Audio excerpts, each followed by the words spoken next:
ఈ సినిమా మా ఎన్వి ప్రసాద్ గారికి మా అరవింద్ గారికి మంచి సక్సెస్ తేవాలి. ఇంకొక లక్షణం ఏంటంటే వరుసగా అరవింద్ గారు గత 4-5 సినిమాల నుంచి హిట్లు కొడుతూనే ఉన్నారు. కాబట్టి ఈ సినిమా కూడా అదే పందాలో మరింత బిగ్గెస్ట్ హిట్ కొట్టి మా చరణ్కి, మా అరవింద్ గారికి, ప్రసాద్ గారికి మంచి పేరు, డబ్బు, సంతోషాన్ని ఇవ్వాలి. అలాగే అభిమానులందరికీ మంచి ఆనందాన్ని ఇవ్వాలి. మా చరణ్ బాబు గారికి, మా చరణ్కి ఒక బ్లాస్ట్ బస్టర్ మూవీ అవ్వాలని మనస్ఫూర్తి కోరుకుంటున్నాను. All the best Cherry, all the best Aravind. Nagababu గారు వన్ క్వశ్చన్. ధృవ సినిమా గురించి చెప్పారు. ఖైదీ నంబర్ 150 ఎలా ఉండబోతోంది? We are waiting.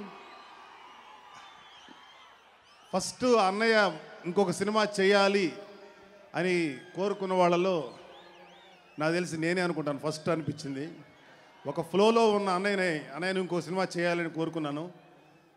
అలాంటిది అన్నయ్య 150వ సినిమాలో అంత అద్భుతమైన సినిమా. ఆయన లుక్ కూడా నాకు ఇప్పుడు చరణ్ బాబు లుక్కి అన్నయ్య లుక్కి పెద్ద తేడా కనిపించట్లేదు.